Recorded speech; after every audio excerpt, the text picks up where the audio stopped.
Hello, welcome to another video. Today I'm kind of taking a different route. Well, not really a different route. Basically, I'm working on this painting here. So this one's in the works. This is Rusalka 2, number 2.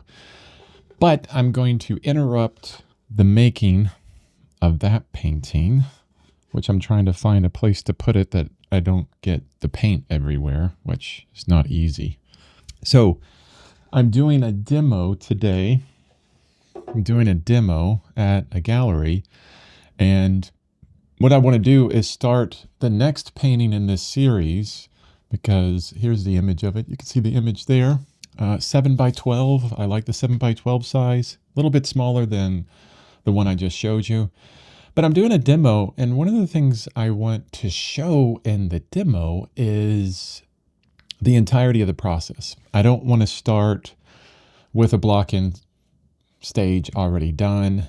I want to start from the beginning, but not the exact very beginning, because I only have like 2 hours to do this demo. And I do not expect to finish a painting, but I do want to cut out a lot of the drawing time in the demo so that I can get right to painting in the demo today. So I'm going to draw this out right now, at least get it as close as I can to drawing it out. And then later today, when I get into the demo, I'm going to start painting. Hopefully I can get pretty far in the painting in the demo. I'll have to really focus on it in some places while answering questions or whatever. It's the first time ever doing a demo, so we'll see. But I like it when the art that I do, all the paintings I do, can have more than one purpose to them. Not that just having a purpose of trying to make a really good painting isn't important. I like to kind of stack things so that it can do more than that initial purpose. So I really love this image because look at that. We have sunlight directly on the figure. And if you've watched the previous video, here I did the block-in for this one.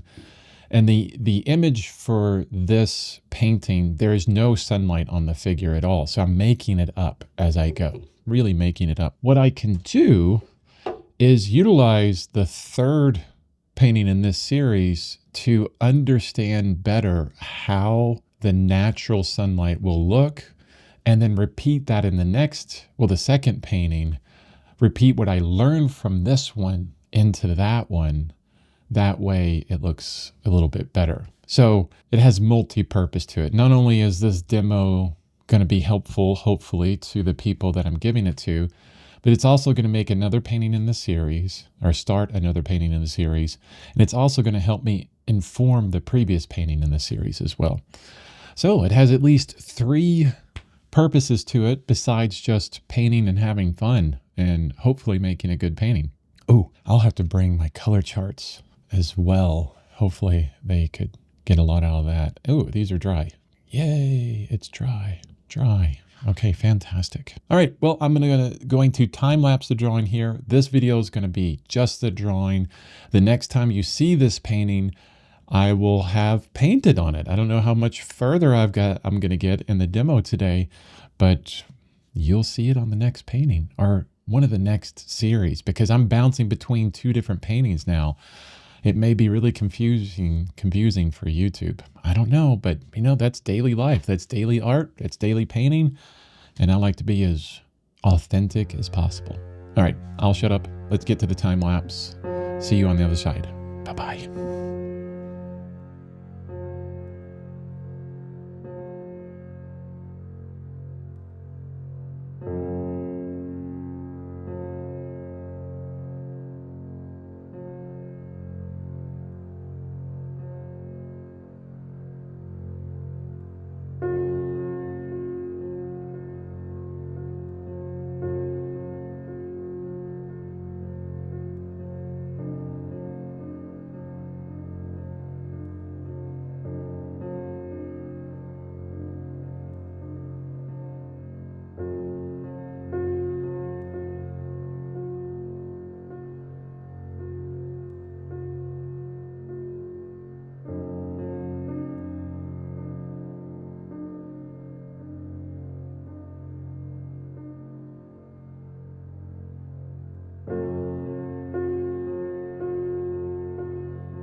Okay, I'm back.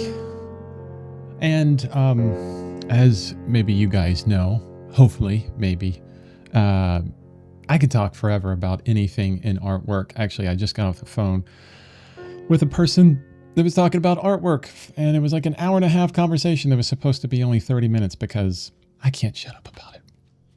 But drawing done. Yay. Awesome. Drawing done. And maybe you noticed through the time lapse, I don't know, it goes by so quick with these darn time lapses. All the focus was right here. What am I doing it with the brush? All the focus is right here on the face and the hands, especially the focus while drawing, because the faces and hands, oh my God, there is a world of complexity in both. And to get them right or drawn like what you're looking at, it takes time. It takes effort. It takes focus, right? You get like a general shape down, a general shape of the head and like the shape of the body. Although, as you can see, I'm extending it further down because I did the head a little bit too large. Okay, that's fine. Be easier to paint, because look how big that head is. Like this is my finger is like half the face size, right? So being larger, it'd be easier to paint. But, I got the head as close as I needed to get with it, and the hands, although they're a little wonky, especially that thumb. Look at that thumb. Oof. Oof. And I extended it down anyways. But whenever you're drawing, here's my input on drawing, especially for figures and portrait. Take your freaking time. Go slow. Measure. Look at your horizontals and your verticals. Always. I'm constantly referencing horizontal and vertical. What do I mean by that?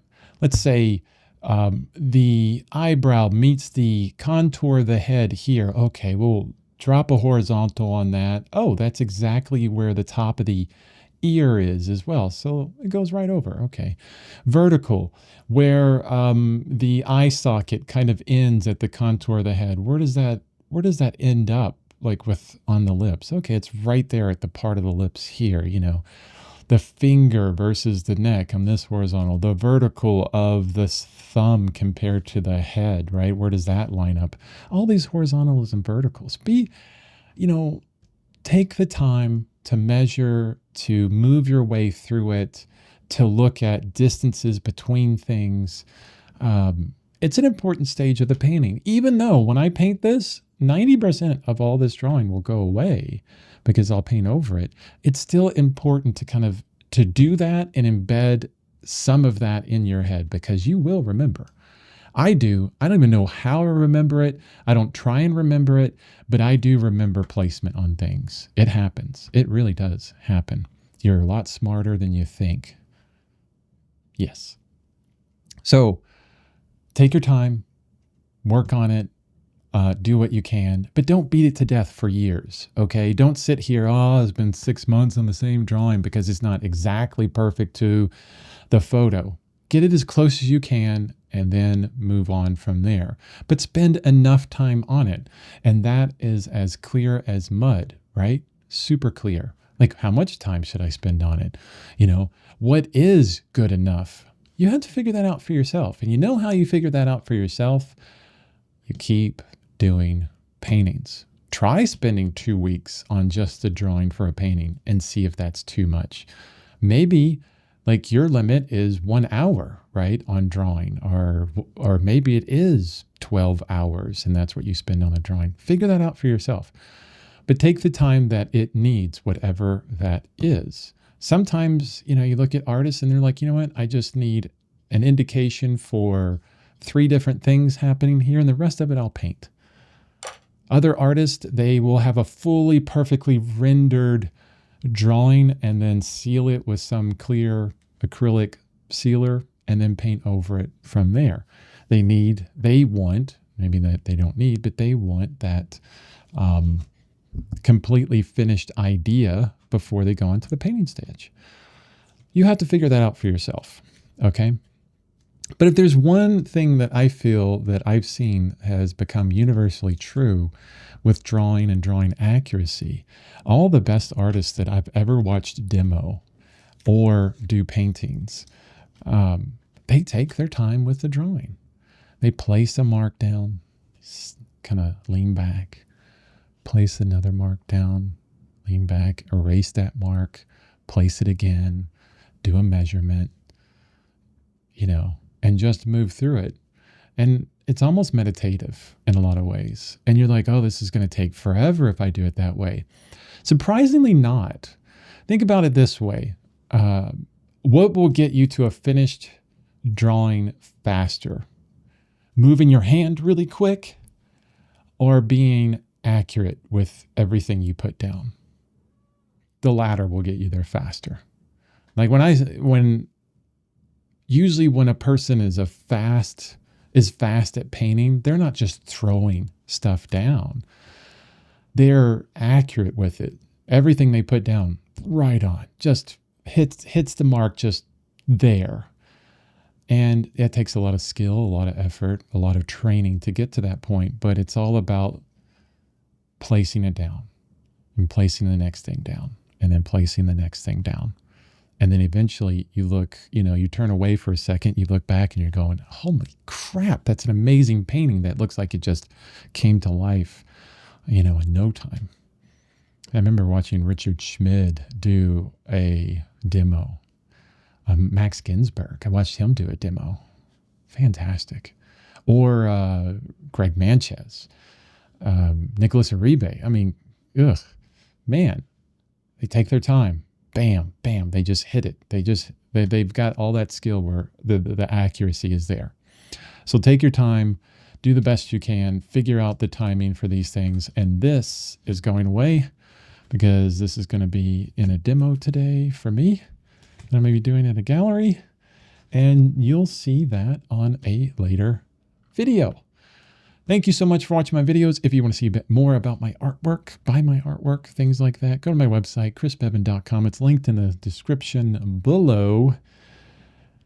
Have a wonderful rest of your day. Bye-bye.